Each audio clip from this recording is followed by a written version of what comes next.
Allahumma aslih qulubana wa azil uyubana wa tawallana bil husna wa zayyinna bi taqwa wajma' lana khairal akhirati wal ula warzuqna ta'ataka ma abqaitana. Wahai Allah, perelokkan hati kami, cabutkan keaiban dari diri kami, dorongkan kami pada jalan-jalan kebaikan, hiaskan hati kami dengan ketakwaan, himpunkan bagi kami kebaikan akhirat dan dunia, rezekikan kepada kami ketaatan kepadamu selagi mana kami hidup menumpang di atas muka bumi. Amin ya rabbal alamin. Yang saya hormati lagi saya kasihi Tuan Nazir dan seluruh barisan kepimpinan Masjid Ar-Ridwan Hulu Kelang. Yang saya hormati lagi saya kasihi Tuan Imam, Tuan Bilal, para ustaz, alim ulama. Yang saya hormati lagi saya kasihi tuan-tuan haji, puan-puan hajah, tuan-tuan puan-puan muslimin dan muslimat, hadirin dan hadirat, sahabat dan sahabiah yang dirahmati oleh Allah Subhanahu wa taala. Pertama dan selamanya syukur kita dihimpunkan dengan himpunan yang cukup baik, dalam tempat yang cukup baik, dalam majlis yang cukup baik. Mudah-mudahan Allah matikan kita esok di atas mati yang baik, yang dipanggil husnul khatimah, penutup yang terbaik. Pada malam ini saya nak berkongsi dengan satu tajuk yang cukup penting. Tajuk pada malam ini, hati bukan kristal. Hati bukan kristal. Kristal tu apa tuan-tuan? Kaca. Hati ni yang duduk dalam dada tuan-tuan, puan-puan, muslimin, muslimat. Bila kali terakhir Tuan Haji buat medical check up? Ke tak pernah buat? Kawan saya tanya, biasa buat medical check up? Tak pernah Ustaz. Kenapa? Nanti kalau saya jumpa doktor, saya cek, saya tahu saya ada penyakit, baik saya tak cek. Pandai juga dia. Bila kita buat medical check up, kita cek kita punya kesihatan fizikal. Bila kita cek, kita buat full medical check up, puasa, pergi hospital ataupun klinik, ambil darah, buat urine test, air kencing, semua sekali lah. Kemudian setelah beberapa masa dapat result, keluar keputusan gula kita tinggi, kolesterol kita tinggi, BP, blood pressure kita tinggi. Penyakit bukan 3 serangkai tapi berangkai-rangkai. Tapi ada penyakit yang tak boleh pergi hospital, tak boleh pergi klinik, tak boleh masuk dalam lab makmal, tak boleh. Dia kena datang masjid, datang surau. Bila dia dengar Quran, dia dengar hadis, dia tahu dia ada penyakit. Ini yang dipanggil tazkirah. Allah letakkan dalam kerangka wadzakir fa inna dzikra tanfa'ul mu'minin. Berilah peringatan, sesungguhnya peringatan itu bermanfaat bagi orang-orang yang beriman. Sebab itu ada satu jenis penyakit spiritual, rohiyah dan dalaman, internal, yang tak boleh kita beri kepada tabib, kepada doktor yang bidangnya fizikal, tapi dia kena mari ke masjid. Ini yang kita panggil penyakit hati. Dalam keadaan kalau kita buka kitab-kitab tasawuf, baik kitab besar Ihya Ulumuddin, Tazkiyatuna, Syekh Sa'id Hawa, kitab-kitab tasawuf termasuk kitab Penawar Bagi Hati, ada 7 anggota yang diambil, yang dipandang penting dalam tubuh kita, yang perlu dijaga, perlu dibersihkan. Antaranya tangan, antaranya kaki, antaranya lidah, antaranya mata, antaranya telinga, antaranya kemaluan, dan yang ketujuh, yang paling penting di antara yang penting, anggota yang dipanggil hati. Hati merujuk kepada Quran, kepada hadis, kepada bahasa Arab. Qaf lam ba, qalbun. Jamaknya qulubun. Kenapa dipanggil hati itu qalbun? Karena sifat hati itu berbalik-balik. Kan kita belajar tajwid, ada satu hukum dipanggil iqlab. Dan kita pun ada makan nasi Arab, nama dia nasi maklubah, betul? Apa nasi maklubah? Nasi yang dimasak, nasi dalam tu daging ataupun ayam, nak makan ambil talam, terbalikkan dia, itu dipanggil maklub. Kenapa kita berdoa, kita sebut ya muqallibal qulub, wahai Allah yang membalik-balikkan hati, sabbit qulubana ala dini, tetapkan hati kami di atas agama Engkau ya Allah. Kita malam ni Nabi dah tinggalkan 1000 tahun lebih. Kenapa kita masih lagi istiqamah dengan agama ini? Sedangkan tak pernah tengok Nabi, tak pernah jumpa Nabi, tak hidup zaman Nabi, dalam keadaan kita masih beriman. Di sana apabila Nabi wafat, orang menjadi murtad. Mereka pernah melihat Rasulullah sallallahu alaihi wasallam. Bahkan timbulnya nabi-nabi palsu, Musailamah Al-Kazzab, Sajjah, Talha bin Khuwailid, Al-Aswad bin Al-Ansi. Bahrain murtad, Yaman murtad, habis huyuk, tinggal yang selamat 2 tanah haram. Bukan saja murtad dari Islam, bahkan memerangi kerajaan Abu Bakar As-Siddiq radhiyallahu anhu. Apabila Rasulullah wafat, Sayyidah Umar keluar pedang. Siapa kata Muhammad wafat, aku pancung. Tuan-tuan kenal Sayyidah Umar? Sayyidah Umar ni di zaman jahiliyah, dia tampar seorang hamba mata buta, tuan-tuan. Itu baru tampar, belum tendang lagi, belum smackdown. Dalam kitab Sirun Nubala, Umar punya tinggi naik kuda, kaki jejak tanah. Umar Al-Khattab bukan sebarangan manusia itu.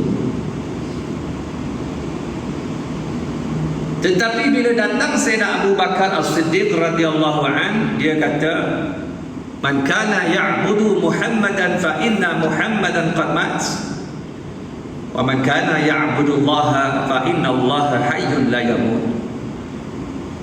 Sayyidina Abu Bakar datang, dia tengok, dia masuk bilik Nabi yang mulia. Dia tengok Nabi, harumnya badan Nabi. Rasulullah ni dia dah wafat, harum badannya macam belum wafat, wangi sewangi-wanginya. Nabi ni peluhnya bau kasturi, al-araq fi wajhi,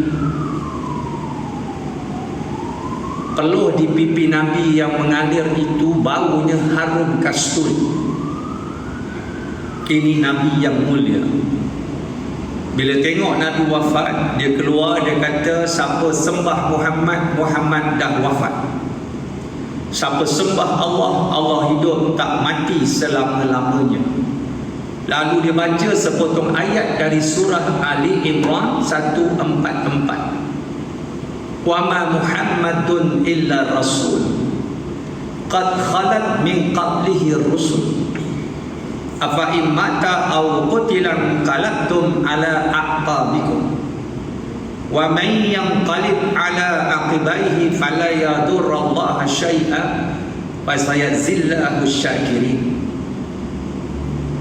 Barang tidaklah Muhammad itu melainkan seorang rasul, telah datang sebelum Muhammad rasul-rasul yang mana ada sifat-sifat manusiawinya, kemanusiaannya, kahwin, makan, sakit, wafat.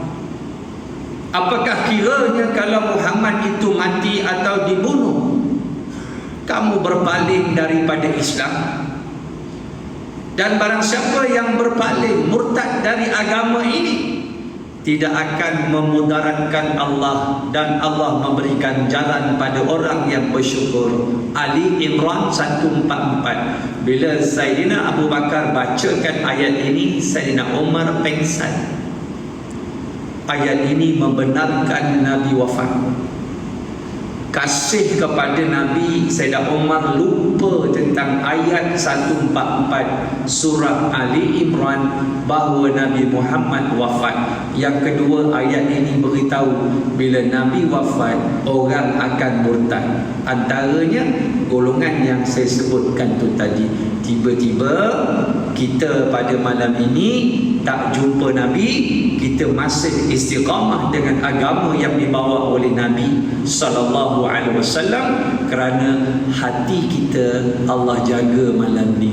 Qalbun, qulubun, Allah jaga istiqamah dengan doa yang tuan-tuan baca, ya muqallibal qulub tsabbit qulubana ala dini. Satu. Bila kita cerita tentang hati, yang namanya qalbun itu, kalau terjemahnya bukan hati. Qaf lam ba, qalbun itu kalau kita tengok anggota fizikal, qalbun itu jantung yang duduk di bahagian atas dada sebelah kiri. Yang tuan-tuan rasa sesak, tuan-tuan buat bypass, tuan-tuan masuk stand, tuan-tuan rasa senang, tuan-tuan rasa gemuruh, tuan-tuan rasa seronok, itu duduk di sini. Jantung itu bentuknya yang tuan-tuan nampak love tu. Bahasa Arab itulah pokok, buah pokok pine, bentuk dia kan gini. Dipanggil buah itu apa bahasa Arab? Sonubur. Tu yang orang Melayu panggil hati, sanubari. Bahasa Arab sanubari, sonubur. Itulah dia jantung. Kata Imam Al-Ghazali rahimahullah, yang lahir pada tahun 450, dia meninggal 505 Hijrah, lahir 450 Hijrah. Mana Imam Al-Ghazali ini hidupnya 55 tahun. Umur ulama-ulama kalau kita tengok tak panjang, tapi kita hidup dengan ilmunya seolah-olah mereka itu umurnya 1000 tahun, berkhidmat menyampaikan ilmu dan kitab. Ada ulama sehingga tak kahwin, sibuk dengan ilmu. Dalam kitab dipanggil Al-Ulama'ul Uzza, ulama yang bujang. Antaranya Imam An-Nawawi rahimahullah, yang saya baca doa tadi, muqaddimah, Allahumma aslih qulubana, wahai Allah perelokkan hati kami, wa azil uyubana, cabutkan aib-aib kami, wa tawallana bil husna, himpunkan bagi kami kebaikan, mudahkan dorong pada kebaikan, fajma' lana khairal akhirata wal ula, himpunkan bagi kami kebaikan akhirat dan dunia, warzuqna ta'ataka ma abqaitana, wahai Allah kau rezekikan pada kami taat kepada engkau selagi mana kami hidup menumpang di atas muka bumi sampai kami mati. 6 permintaan tadi, doa Imam An-Nawawi rahimahullah. Imam An-Nawawi tuan-tuan tak sempat kahwin. Kita kalau tak kahwin, pertama orang tak nak, kedua hutang PTN banyak. Tapi mereka tak sempat kahwin. Kata Imam Al-Ghazali rahimahullah, hati itu ada 2 sisi, 2 rupa. Qalbun itu ada 2 keadaan. Pertama, keadaan fizikalnya, yang saya sebut itu bentuk, itulah jantung, daging yang duduk di sini, kan? Kita rasa sempit, kan? kita rasa ada masalah je, sempit kat sini. Kita seronok dapat berita gembira, seronok kat sini, itu jantung. Yang kedua, pada pandangan yang latifah, yang halus, di sini letaknya ruh spiritual. Sebab itu Nabi kata at-taqwa hahuna. Takwa di sini. Takwa bukan di restoran at-taqwa. Takwa di sini. Nilainya di sini. Sebab itu benda yang sifatnya roh di sini. Takwa di sini. Sebab itu Nabi sebut dalam sepotong hadis daripada siapa tu? Daripada Nu'man bin Bashir radhiyallahu anhu. Nabi kata, ala wa inna fil jasadi mudghatan. Sesungguhnya, ketahuilah sesungguhnya dalam jasad kita ada seketul daging. Seketul daging. Apa dia? Jantung tu, qalbun itu. Dan perangai daging ini iza saluhan saluhal jasadu kullu wa iza fasadal jasadu kullu. Kalau baiknya daging tersebut, baiklah semua anggota. Kalau rosak daging tersebut, rosak seluruh anggota. 7 anggota yang saya sebut tu tadi, mata, telinga, lidah, kaki, tangan, semua itu mengikut satu anggota namanya hati. Sebab tu hati ini kalau baik, semua baik. Kata Imam Al-Ghazali, nak tahu hati orang, tengok mulut dia, tengok perbuatannya. Mulut yang baik, dia tak mengeluarkan perkataan yang kotor, yang buruk. Hati yang baik, dia tidak melakukan perkara maksiat. Kerana tempias daripada hati yang baik menghasilkan tindakan, perbuatan, amalan yang baik. Begitulah sebaliknya. Lalu sahabat-sahabat yang saya kasih, hati ini dia sangat keras sifatnya. Kenapa saya kata sangat keras? Sebab itu tajuk kita, hati itu, hati bukan kristal, hati bukan kaca. Sebab itu, berapa ramai boleh masuk masjid ni? Berapa ramai? Kalau penuh berapa ribu orang? 1000 ada. Tuan-tuan, jumlah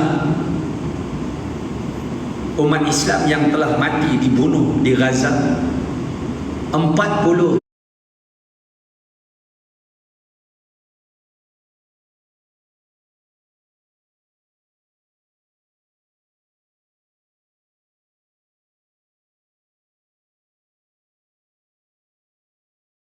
tanggal, kaki tanggal, dada berlubang, muka mata berlubang.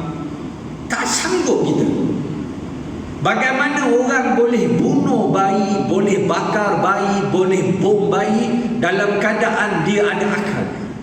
Sebab itu Imam Al-Ghazali membezakan di antara akal dan hati. Sebab itu bila kita tengok dua keadaan macam sama, hakikatnya tak sama. Daripada akal akan timbul perasaan, emosi. Daripada akal akan timbul apa yang dikatakan rasional, kewarasan. Tetapi akal tidak boleh membawa kepada petunjuk Allah, kebenaran. Kerana mata hati sahaja yang boleh menilai benda itu benar ataupun tidak. Orang yang bijak, yang dianggap IQ dia tinggi, ada PhD, doktorat, ada doktorat, tetapi tidak menerima kebenaran. Kerana apa? Dia ada intelektual, tetapi dia tidak ada mata hati, tidak ada basirah yang Allah berikan dalam mengenal kebenaran. Kalau dalam dunia ini syarat untuk beriman mesti ada IQ yang tinggi, kebijaksanaan yang tinggi. Orang-orang kampung, orang-orang tak pandai, orang-orang buta huruf, orang-orang tak sekolah, pakat-pakat masuk neraka belaka. Kerana ada mata hatilah orang yang pandai ke syurga, orang yang tak pandai ke syurga. Dengan sebab ada mata hatilah orang yang kaya ke syurga, orang yang miskin ke syurga. Dengan sebab ada mata hatilah orang yang kacak, handsome, cantik ke syurga, orang yang tak cantik juga ke syurga. Kerana nilaian yang Allah berikan sama kepada seluruh manusia, iaitu qalbun, hati. Lahum qulubun la yafqahuna biha, kata Allah. Ada bagi mereka itu hati, tetapi mereka tidak boleh memahami ayat-ayat Allah. Sebab itu Islam dia agama hujjah, Islam dia agama dalil. Turun ayat pertama mencecah bumi pun dah faham nature Islam, fitrahnya ilmu dan hujjah. Gagasan perkataan Iqra maksudnya belajar. Allah nak kita terima agama ini dengan hujah dan bukti, bukan mengikut melulu, tidak ada panduan. Dan sebab itu dalam keadaan itu, hati kita ni ada berbagai jenis. Yang pertama tuan-tuan, hati yang sejahtera, hati yang bahasa Arab dipanggil salim. Yauma la yanfa'u malun wala banun illa man atallaha biqalbin salim. Pada hari kiamat nanti tidak bermanfaat padanya harta dan anak penak, melainkan orang yang datang kepada Allah dengan hati yang sejahtera, hati yang salim. Surah Asy-Syu'ara ayat 88 dan 89. Hati yang bercahaya, yang sehat ini, dia duduk di dalamnya iman, duduk di dalamnya takwa, dalam keadaan hati dia menerima keimanan kepada Allah Subhanahu wa ta'ala. Ringkas. Yang kedua, hati yang mati, qalbun mayyit, hati yang dia sudah mati, tidak ada kehidupan. Hati dia tidak memandu dia kepada kebenaran. Dia tidak, hidupnya tidak ada panduan. Walaupun ada akal, akal dia tidak mengikat dia. Bahasa Arab ain qaf lam, aklun. Akal ni ada banyak maksud. Antaranya ar-rabtu, ikatan, mengikat. Antaranya al-man'u, menahan. Antaranya an-nahyu, melarang. Maksud akal, dia mengikat kita supaya menjadi manusia yang rasional. Contoh, Allah bezakan kita dan binatang pada akal. Cuba tengok, kita ni bijak sebab apa? Adakah otak kita banyak? Kalau kerana otak yang banyak, paling bijak makhluk ialah gajah dekat zoo tu. Tapi kenapa orang manusia yang kecil ambil gajah simpan zoo? Sebab akal yang membezakan manusia dan binatang. Kita ada akal. Nampak lembu makan rumput, kenapa tak makan rumput? Sebab akal melarang, menahan, mengikat. Rumput bukan untuk manusia, untuk lembu, kan? Kita ni ditahan oleh akal. Akal ini dia menyebabkan kita dibezakan dengan makhluk yang lain. Namun akal dia tidak menjurus kepada kebenaran kalau akal tidak disalut dengan ilmu, dengan petunjuk, dengan Al-Quran. Jadi walaupun nampak bijak, dia boleh tadi bunuh umat Islam, tak rasa apa. Jadi hatinya sudah mati. Dua. Yang ketiga, hati yang dipanggil qalbun marid, hati yang sakit. Dia macam lampu hari raya, lap lip, kadang-kadang lap lip, tak lip, loop dia. Ini hati yang sakit. Kadang-kadang iman dia tengah naik, semangat dia naik, maka banyak ketaatan. Ketika iman sedang meredah, dia banyak melakukan kemaksiatan. Ketika mana hatinya itu dalam keadaan melakukan maksiat. 3 ni tuan-tuan, cuba tengok kita duduk yang mana. Sebab apa kita nak sebut bahawa hati ini satu unsur yang cukup kuat, keras. Sebab tu orang Melayu kata hati batu, orang Melayu kata keras hati. Orang Melayu banyak bidalan peribahasa yang menunjukkan kerasnya apa dia, hati kita. Lalu dalam keadaan ini saya membawa hujah dalam surah Al-Baqarah ayat 74.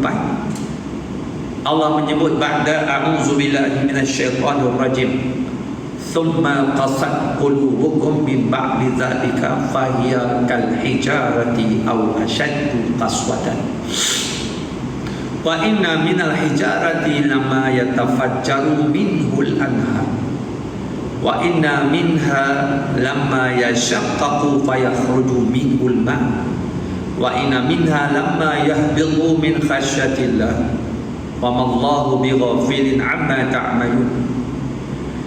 Kemudian hati kamu menjadi keras. Thumma qasat, keras tu keras, hati jadi keras. Dia dengar kebaikan, dia tak tahan. Dia dengar kejahatan, dia rasa lazat. Buat ketaatan, dia rasa pahit. Buat maksiat, dia rasa manis. Ini hati-hati, ciri-ciri antara hati yang sakit, hati yang keras, hati yang mati, hati yang tidak ada petunjuk di dalamnya. Macam tuan-tuan ni dah biasa kuliah dah. Kalau orang tak biasa kuliah, jangan tuan-tuan duduk 1 minit rasa setahun lamanya. Saya ada kawan,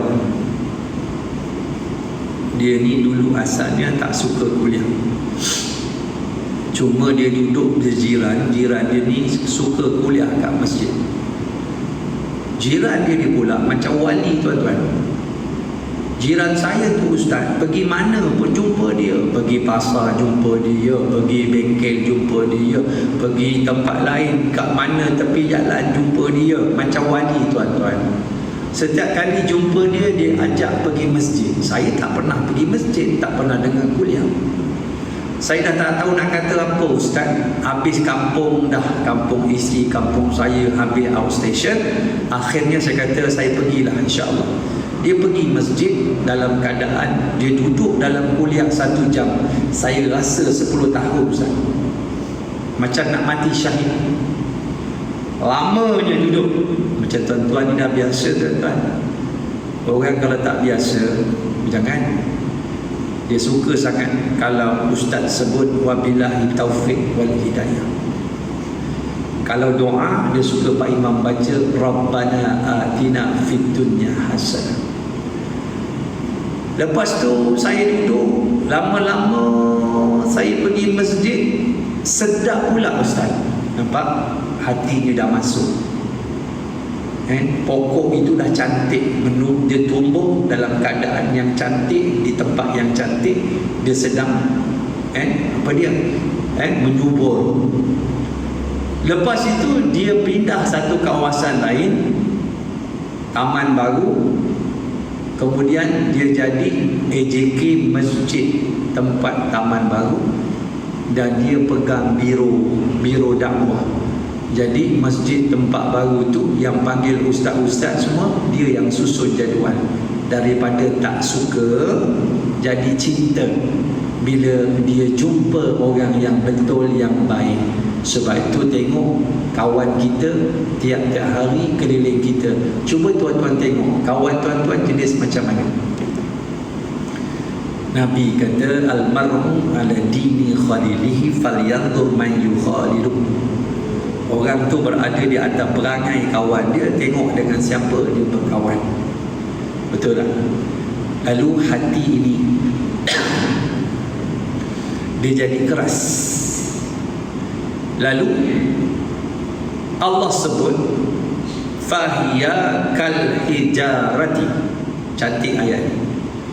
Kerasnya hati itu seperti batu. Persoalannya, adakah Allah nak kata hati yang duduk, daging yang duduk dalam hati tuan-tuan malam ni, hati saya, Allah nak kata macam batu? Tidak tuan-tuan. Ayat ni bersambung. Au asyaddu qaswatan. Bahkan hati kamu lebih keras daripada batu. Kenapa Allah datangkan hujan? Pertama, dia kata wa inna minal hijarati lamma yatafajjaru minhul anhar. Sekeras-keras batu kamu tengok ada sungai mengalir. Umur saya 16 tahun, saya panjat Gunung Ledang sampai puncak. Bukan yang 3 tingkat tu, puncak. Maksudnya habis tangga, panjat ikut akar pokok sampai puncak. 1 hari setengah lah panjat, 1 hari setengah kat 2 hari. Gunung Ledang, umur 16 tahun. Dekat atas Gunung Ledang tu tak ada apa-apa. Yang ada lopak air besar macam ni.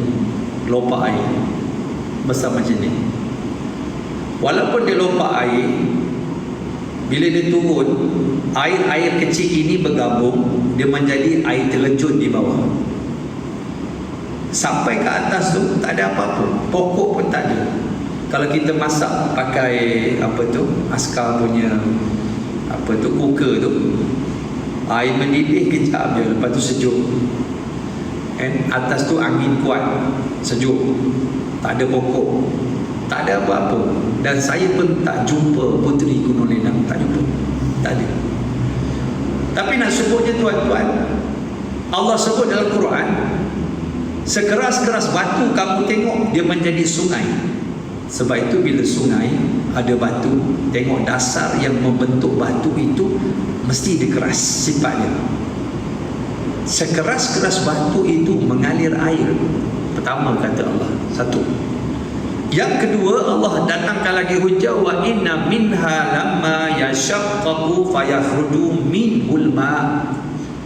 Sekeras-keras batu yang kamu kata lebih keras daripada hati, cuba kamu pergi ke gunung, ke bukit-bukit, di celah-celah batu keluar air, mata air. Pergi ke Janda Baik, pergi ke Batang Kali, orang tunggu air mineral dekat tepi jalan, tunggu air. Tuan-tuan pergilah, tengah malam buta, malam celek, tengah hari buta, tengah celek, orang beratur tunggu air dengan harapan air yang keluar daripada celah-celah batu, air mineral, bila minum sehat. Tapi kita lupa, hati kita keras, kita minum air nak sehat, tapi kita tidak solat berdoa untuk Allah yang buat air. Keras tak? Keras. Yang mana keras? Batu ke hati? Hati. Yang ketiga, Allah datangkan lagi hujan. Wa inna minha lamma yahbitu min khasyatillah.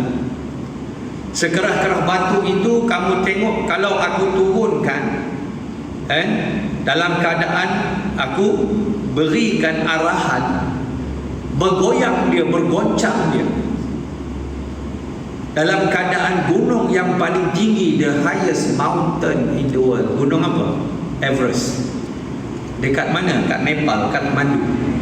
Ketika gempa bumi kat Kathmandu, pakar geologi, Profesor Dr. Michael Jackson James, bukan Michael Jackson James, dia buat kajian, kerak bumi Kathmandu itu bergerak 1 cm, 1 cm. Dah azan belum tuan? Belum. Azan kita berhenti lagi. Boleh. Bergerak Arahan siapa? Arahan Allah.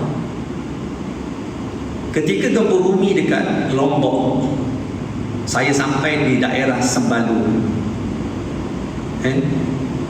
gunung kedua tinggi dekat Indonesia, nama dia Tijani. Ada seorang orang Malaysia meninggal dunia kat kaki gunung, gempa bumi kat Lombok. Masa saya sampai dekat Bandar Mataram, Lombok, dalam kedai, orang semua lari keluar. Lepas tu sahabat saya datang balik, dia kata, Pak Ustaz ni berani mati ya? Kenapa? Kenapa Pak Ustaz enggak kabur, enggak lari? Saya bukan enggak kabur, saya bukan tak mau kabur, tak mau lari, saya tak sempat lari. Orang sana dah biasa dah bila gempa macam mana. Kita tak tahu macam mana gempa, sudah-sudah orang dah hilang semua lari.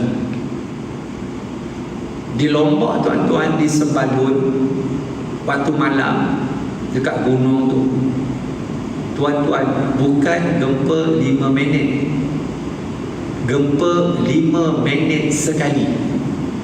Tuan-tuan tahu bunyi dia macam mana? 2-3 pagi kat gunung. Azan. Okey, dah azan sekejap. Nak habis dah. Sila.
Gunung ini kan Allah jadikan paksi pada bumi.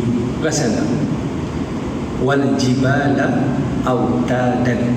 Autan ni paksi. Negara yang banyak gempa bumi selalunya bergunung ganang. Perasan?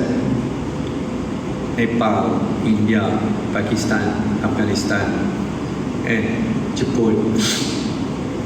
Negara yang banyak gempa bumi. Saya pernah rasa kesan dia ketika gempa bumi di Afghanistan, di India, di Iran. Masa tu saya 3 waktu itu saya berada di Pakistan. Saya yang duduk kat Islamabad ni 1 hari, masa satu gegaran itu saya dalam bilik air. Tuan-tuan, bilik air itu macam ni bergoyang.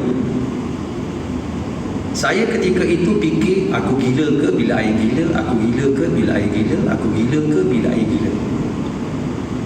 Ketika itu pelajar-pelajar dah lompat dari tingkat 2, tingkat 1. Ada yang patah kaki, lari ke tengah padang terbelah, tuan-tuan. Sedangkan gempanya di Iran, gempanya di India, gempanya di Afghanistan.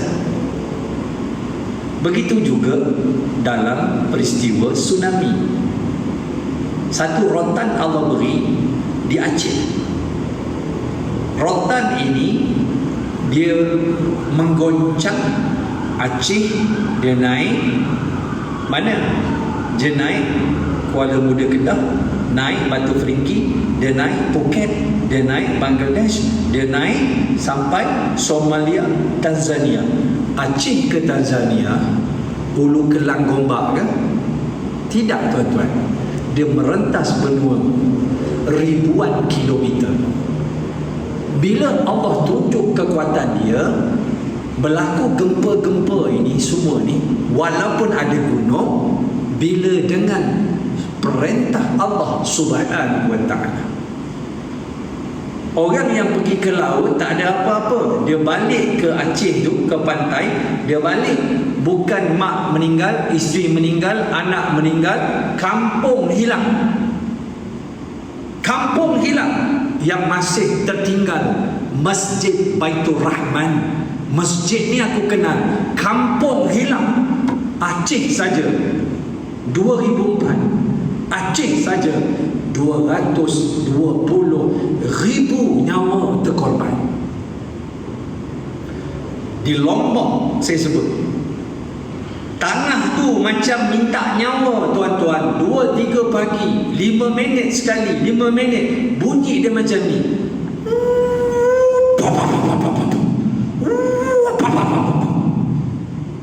Tanah macam minta nyawa, tuan-tuan. Allahu Akbar. Gempa bumi di Palu. Kami duduk kat Palu. Kat Palu kami pertubuhan pendukung dan pencipta ulama geng ustaz. Kita kumpul duit, kita buat satu masjid 4 bulan siap di pantai Talise, Palu. Sebab tu Palu kita pergi sebulan 2 kali, awal dengan hujung bulan, tengok perkembangan masjid. Di Palu luar biasa. Pantainya Allah bagi tsunami, bandarnya Allah bagi gempa. Di kampung satu tempat Segi, tanah cair dipanggil liquefaction. Tanah cair bergerak, dalam tu orang, binatang, pokok semua masuk dalam tanah. Dia jadi satu kubur yang luas. Ada satu tempat itu, tanah atas bawah Allah terbalikkan, Allah blend. Di nama kampung Balaruang. Maghrib ke Isyak, satu kampung habis, semua meninggal. Ada seorang imam tu dalam tanah 6 meter, 3 hari selamat. Kami tanya dia apa amalan dalam tanah, dia hanya membaca la ilaha illa anta subhanaka inni kuntu minaz zalimin. Ini dia punya bacaan dia. 3 hari 6 meter ke bawah, selamat, dapat diselamatkan. Seorang imam. Allah tunjukkan kehebatan dia. Sebab itu inilah saya sebut bukti. Sebelum dia tunjuk dia kuat, dia datangkan bukti. Dia tunjuk dia boleh buat dekat Aceh, dia buat kat Lombok, dia buat kat Palu, dia buat kat Iran, dia buat dekat Pakistan, dia buat kat India, dia buat. Bagaimana kita melihat idza zulzilatil ardu zilzalaha. Bukan Malaysia, Asia, Afrika. Ini bumi ini aku goncang, bukan seminit 2 minit, tetapi Allah goncang segoncang-goncangnya. Dalam keadaan kemana kamu nak pergi, hati yang ada iman, dia baca surah ini, timbul kegerunan, timbul ketakutan, timbul rasa khusyuk. hatinya melihat hujah-hujah Al-Quran. Subhanallah. Sebab itu saya nak sebut, tuan-tuan, akhirnya bila hati kita terakhir menangis, kita berdoa kepada Tuhan. Bila hati kita malam ni terakhir menangis mengenangkan dosa kita, bila tuan-tuan? Bila kali terakhir kita berdoa menangis? Kerana takut, kerana rindu, kerana kasih, kerana apa saja yang menimbulkan perasaan dalam hati kita, hati ini aku hamba kepadamu ya Allah. Saya tengok dekat Raudah, orang lalu-lalu depan kubur Nabi pengsan. Ada orang mati, tuan-tuan. Ada orang bukan masuk Masjid Nabawi, tengok masjid lagi luar, pengsan mati. Tuan-tuan dengar tadi Bilal azan. Apa bezanya kalau duduk kat Masjid Nabawi bila Bilal azan? Kita duduk dalam masjid Nabi, terasa yang azan Bilal, terasa yang nak keluar daripada kubur Nabi, bilik Nabi Aisyah radhiyallahu anha, yang keluar itu Rasulullah nak jadi imam. Terasa yang duduk ramai-ramai makmum tu sahabat Nabi, rasa Nabi masih hidup.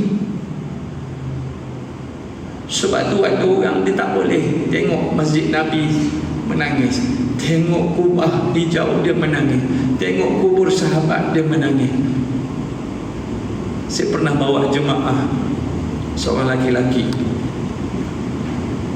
Saya suka masuk ikut Madinah dulu, sebab yang mengajar manasik haji umrah ni orangnya ada kat Madinah. Siapa dia? Nabi Muhammad sallallahu alaihi wasallam. Dan Nabi pun berniat ihram dekat Madinah, kat Bir Ali. Bila turun kat Madinah, kat airport, saya kata jemaah, ini Madinah, bandar yang Nabi bina. Di sini Nabi berjalan, di sini sahabat berjalan. Mungkin kita berjalan, kita terpijak, kaki-kaki bekas tapak kaki Nabi, bekas tapak kaki sahabat Nabi yang mulia. Siapa kita yang banyak dosa, yang bukan sahabat Nabi? Siapa kita? Saya sebut macam tu. Ada seorang laki-laki, dia sehingga balik dia tak ada shopping, tak ada beli apa, menangis duduk dekat masjid sampai balik. Tuan-tuan nak tahu apa dia cakap bila saya tanya? Saya tengok Tuan Haji tak beli apa pun, dia menangis, tuan-tuan. Dia cakap, siapa saya ustaz nak pijak tanah Madinah, tanah Mekah, saya banyak dosa. Siapa saya nak pijak bekas tapak kaki Nabi, bekas tapak kaki sahabat Nabi yang mulia, saya banyak dosa. Tuan-tuan, hati dia, jiwa hamba masuk dalam hati. Dia ada jiwa hamba yang kuat. Yang tadi pengsan, yang tadi mati itu, lalu kat masjid Nabi, lalu dekat kubur Nabi, makam Nabi. Sebab apa, tuan-tuan? Terlalu kasih pada Nabi, tak boleh terima, hati itu tak mampu menampung. Rasa rindu kasih pada Nabi, pada sahabat Nabi, tak boleh menampung dalam hati dia yang kecil, sehingga jantung berhenti untuk berfungsi, mati, tuan-tuan. Kita orang biasa tengok orang ni mati, tapi yang mati tu, dia tak tahan hatinya. Untuk apa? Untuk dekat dengan Nabi, dekat dengan kubur Nabi. Sebab hatinya hidup, dia ada jiwa yang kuat kepada Allah dan Rasulullah sallallahu alaihi wasallam. Sebab itu kita bina hati itu dengan apa? Hati itu tempat segala-galanya. Hati yang duduk dalam diri tuan-tuan, tuan-tuan tahu sendiri hati tuan-tuan yang macam mana tadi. Saya duduk dalam Raudah, belakang ada orang berdoa, orang Indonesia. Saya tak berani nak tulis belakang, tak sanggup. Kata-kata dalam doanya menyebabkan kita menangis, tuan-tuan. Saya nak tengok muka dia, saya tak sanggup, tuan-tuan. Tetapi dia berdoa dengan hati yang begitu ikhlas dan khusyuk. Tuan-tuan nak dengar dia punya doa. Dia berdoa bahasa Melayu, tuan-tuan. Doa dia yang saya dengar, ya Allah, aku datang dari jauh, ya Allah, aku hamba padamu, ya Allah, dosa aku banyak, ya Allah, kemana aku nak pergi dengan dosa-dosa aku yang belum terampun, ya Allah, ya Allah, siapa aku nak meminta-minta padamu, ya Allah, aku hina, ya Allah, ya Allah, Engkau memerintahkan aku meminta, Engkau menjanjikan permintaan aku dimakbulkan. Aku minta janji itu, ya Allah, pandanglah aku, ya Allah. Saya nak tulis tengok muka dia pun saya tak berani, tuan-tuan. Sebab kata-kata dalam doanya sudah masuk meresap dalam hati kita. Sebab itu bila kita minta, bila kita solat, bila kita sedekah, bila kita berzakat, bila kita haji umrah, ketika itu siapa kita? Kita hamba. Kita mencari Tuhan dan kita nak dia pandang kita. Kita yang duduk kat ulu gelap, kita berdoa. Ketika itu doa kita macam mana? Adakah kita hamba? Tajam tak doa kita? Doa yang datang daripada hati yang dalam, meminta-minta ni sifat hamba. Memakbulkan doa hamba itu sifat Tuhan. Dan Allah cukup suka hamba meminta-minta. Kerana itulah sifat kesempurnaan dia. Dan hamba yang meminta itu sebenarnya. Sebab itu bila kita meminta, hati kita mesti macam orang yang paling fakir atas muka bumi, meminta dengan penuh kehinaan. Antara sebab kita doa tak dimakbulkan, belum ada sifat hamba yang fakir dalam hati. Ketika meminta pada Allah, kita tak 100% hamba padanya. Lalu mudah-mudahan Allah jadikan hati kita itu sentiasa bercahaya dengan tazkirah Al-Quran, dengan selawat, dengan istighfar, dengan zikir kepada Allah Subhanahu wa ta'ala, supaya hati kita contoh, taat, patuh pada dia. Kita keluar daripada rumah dia ni. Sebab tu rumah Allah ni masjid umpama rumah Allah. Nak masuk doa, keluar doa, duduk i'tikaf, bukan rumah manusia. Sebab itu bila kita mari masjid, ulama kata Allah suka kita datang rumahnya. Orang yang tak suka pergi masjid, ulama kata kita takut Allah benci kita datang rumahnya. Wa na'udzubillahi min dzalik. Mudah-mudahan insya-Allah Allah manfa'na bima 'allamtana wa 'allimna ma yanfa'una. Ya Allah, ampunkan dosa kami, ampunkan dosa kedua orang ibu bapa kami yang masih hidup atau yang telah meninggal dunia. Ampunkan dosa ya Allah suami kami, isteri kami, anak-anak, adik-beradik, sahabat, jiran-jiran kami. Ampunkan dosa tok-tok guru kami, para alim ulama kami yang tidak jemu-jemu membimbing kami ke arah jalan petunjuk. Ya Allah ya Tuhan kami, kepada saudara mara kami yang berada di Gaza, ya Allah, lebih 40,000 yang telah gugur, Kau kurniakan pada syahid masuk syurga tanpa hisab. Kepada yang hilang anggota badan, tubuh badan mereka, jadikan semua anggota-anggota itu menanti-nanti permiliknya di syurga-Mu, ya Allah. Kepada yang berjuang, Kau berikan kekuatan kepada mereka untuk terus sabar dan istiqamah menghadapi tribulasi ujian yang Kau berikan, ya Allah ya Tuhan kami. Kami berdoa kepada mereka untuk mereka bukan kami mulia. Kami berdoa kerana mereka mulia, kami hina, ya Allah. Sekiranya besok mereka dalam syurga, kami boleh menyebut di hadapan-Mu, ya Allah. Ya Allah, kami pernah berdoa untuk ahli syurga, ya Allah. Masukkan kami dalam syurga sama, ya Allah. Dalam keadaan ujian yang Kau berikan pada mereka itu cukup luar biasa, tetapi hanya Engkau yang mengetahui apakah rahsia-rahsia hikmah di sebaliknya. Kami sebagai manusia biasa, ya Allah, kami sentiasa berdoa untuk saudara mara kami kerana kami kasih kepada mereka umpama satu jasad, satu badan yang satu. Allahumma la tabluna fa innaka in balawtana fadhahtana wa hatakta astarana wa azabtana. Wahai Allah, jangan Kau uji kami. Kalau Kau uji kami, Kau akan buka kelemahan kami.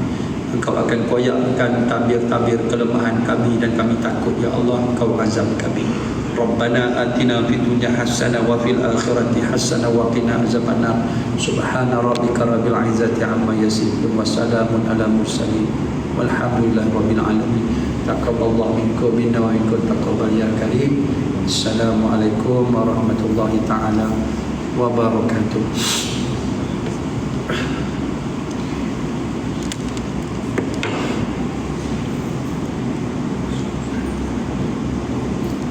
Syukran.